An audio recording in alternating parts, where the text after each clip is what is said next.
Attention, cette vidéo ne constitue en aucun cas un conseil financier. Faites toujours vos propres recherches avant de prendre une décision. Ce que je partage ici reflète uniquement mon opinion, basée sur mes analyses et indicateurs personnels. Le trading, qu'il s'agisse de crypto-monnaies ou d'actions, comporte des risques, y compris des pertes financières potentielles. Investissez avec prudence, merci de trader de manière responsable. Bonjour à tous et bienvenue sur ma chaîne. Aujourd'hui, on va forcément analyser le Bitcoin, mais avant ça, on va faire un petit point news. Donc, j'en ai pris seulement 4 aujourd'hui, ça va être très rapide.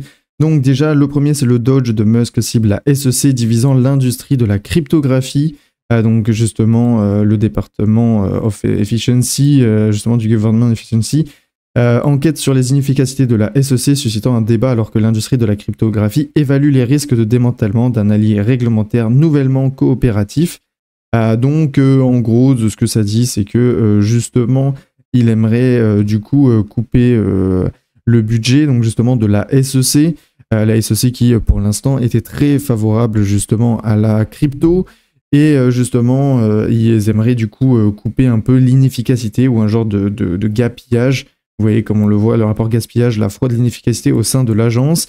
Donc justement, donc le Doge, donc Musk est en train de regarder ça pour la SEC, à voir ce que ça va donner. Est-ce que ça va avoir une influence surtout sur les changements de la crypto, sur tout ce qui va être du coup au niveau des stablecoins aussi.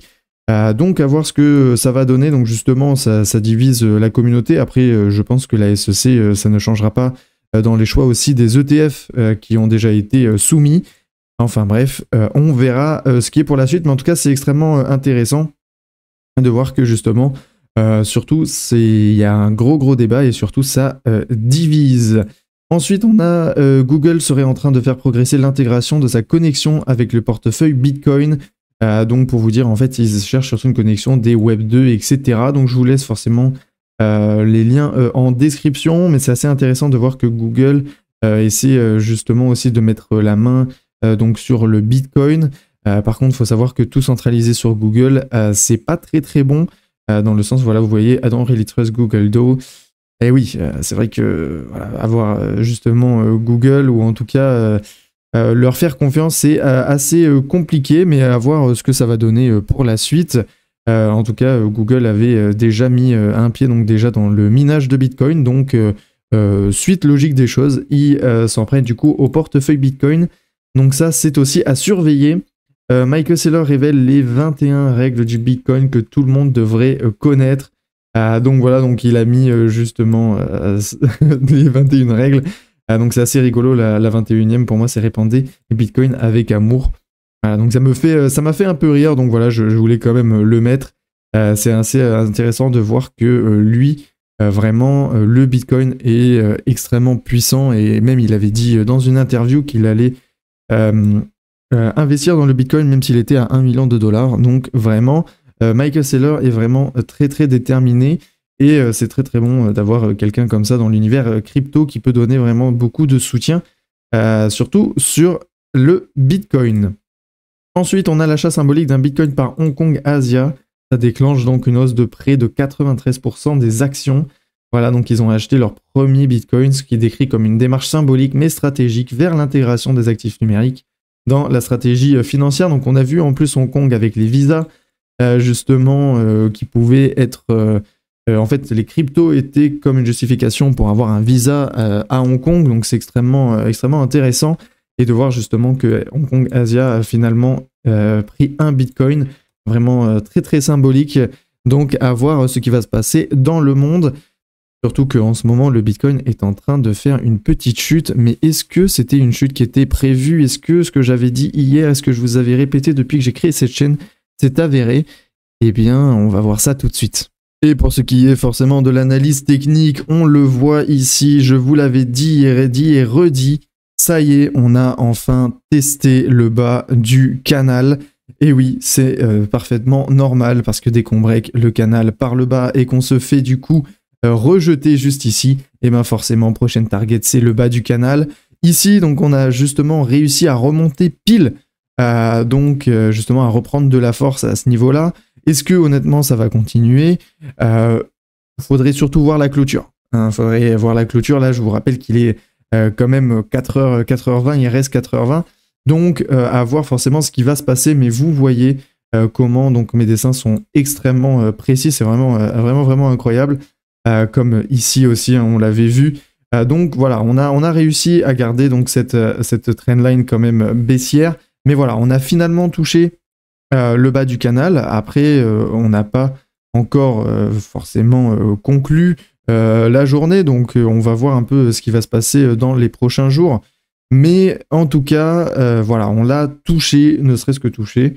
Donc à voir surtout la clôture, parce que comme vous voyez par exemple ici, on le touche, mais ensuite, ça ne veut pas dire qu'on ne revient pas reprendre le support. Donc, à voir ici, pour l'instant, il y a un très bon momentum qui vient de se faire, hein, c'est normal. Surtout quand on regarde les liquidités, donc il y a beaucoup de liquidités aux 93 000 et surtout au-dessus au nord. Donc, est-ce que ça voudrait pas dire justement on prend les liquidités au sud pour justement rebreaker ensuite pour les 101 000 et pourquoi pas encore pour les 109 000, voire 110 000, hein, à voir justement si on peut même casser l'ATH. Mais en tout cas, le fait qu'on ait touché ici et qu'on ait quand même de la puissance, ça pourrait nous donner du baume au cœur pour potentiellement un retest, pour avoir une confirmation et pour du coup partir encore au milieu de canal et pour encore partir plus haut, potentiellement sur le haut du canal. Donc ça, c'est très très bon. Comme je vous avais dit, la chute du Bitcoin, c'est parfaitement normal. Je veux dire, là, ici, il y avait rien d'incroyable. Et donc, voilà, donc, pour ceux qui sont tous en PLS, comme si le Bitcoin avait fait un crash de moins 80 000 $. Non, c'était prévu et parfaitement normal. Quand on voit surtout en 4 heures, donc comme je vous avais dit hier, donc justement, on a ce double top ici, donc qui nous fait bondir au moins jusqu'au 0,236 de Fibonacci. Et vous voyez donc justement, on a repris de la force à ce niveau-là. Donc à voir aussi cette clôture-là. Si on arrive à clôturer donc au-dessus des 0,236, il y a une forte possibilité. Donc pareil, qu'on puisse remonter, retest, confirmation, pour après repartir vers les 96 000 et voir encore plus haut. Donc ça forcément, c'est quelque chose qu'on va devoir vérifier et qu'on va devoir voir plus tard. Mais vous voyez ici que sur le Bitcoin, on arrive à la survente. Et à la survente, ça veut dire potentiellement pour pousser encore plus haut. Et justement, quand on parle du RSI, je vous en ai parlé plusieurs fois. Vous voyez que pour l'instant, on n'a toujours pas cassé cette trendline haussière. Donc c'est normal qu'on baisse. Mais justement, si on arrive à reprendre un peu de force en bas de canal, on pourrait du coup repartir encore plus fort et justement casser, mais vraiment drastiquement, cette trendline baissière.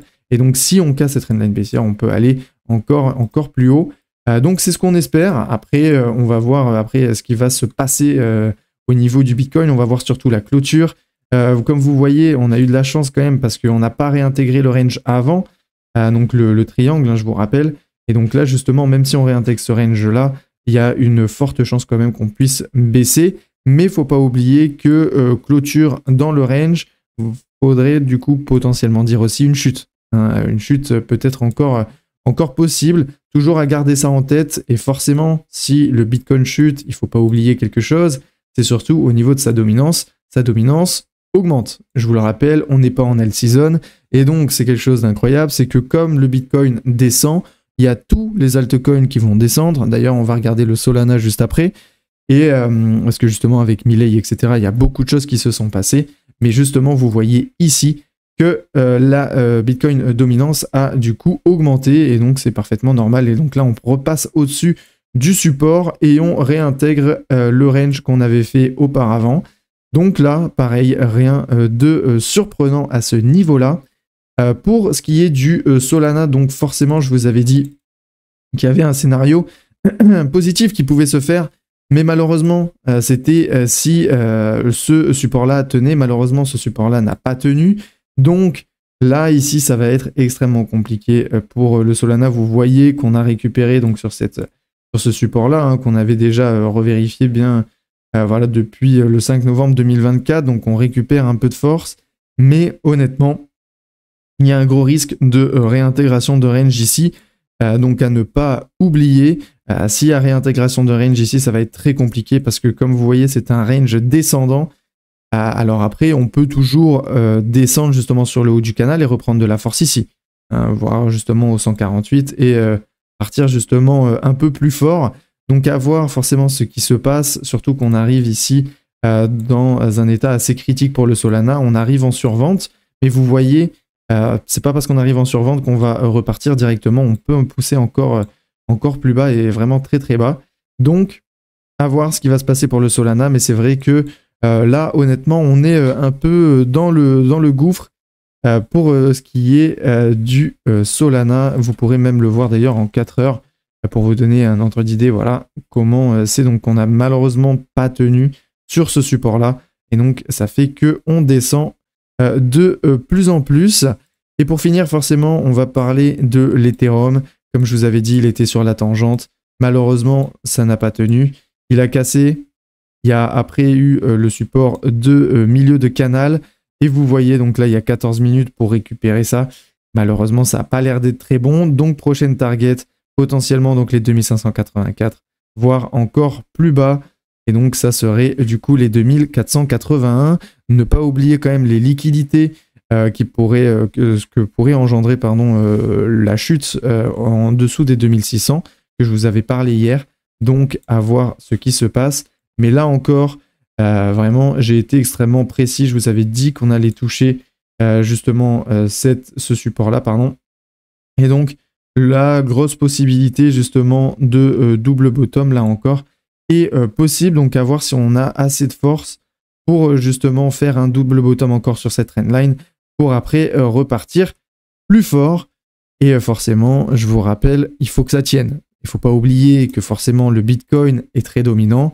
Et si le Bitcoin, justement, a repris de la force ici, justement, les altcoins aussi ont repris de la force. Mais si le Bitcoin, là, ici, ça ne tient pas à peu près aux 93 255, et si la résistance du triangle ici, le support, pardon, du triangle ici à 92 934 ne tient pas, ça veut dire qu'il va crasher, et ça veut dire aussi que les altcoins vont crasher.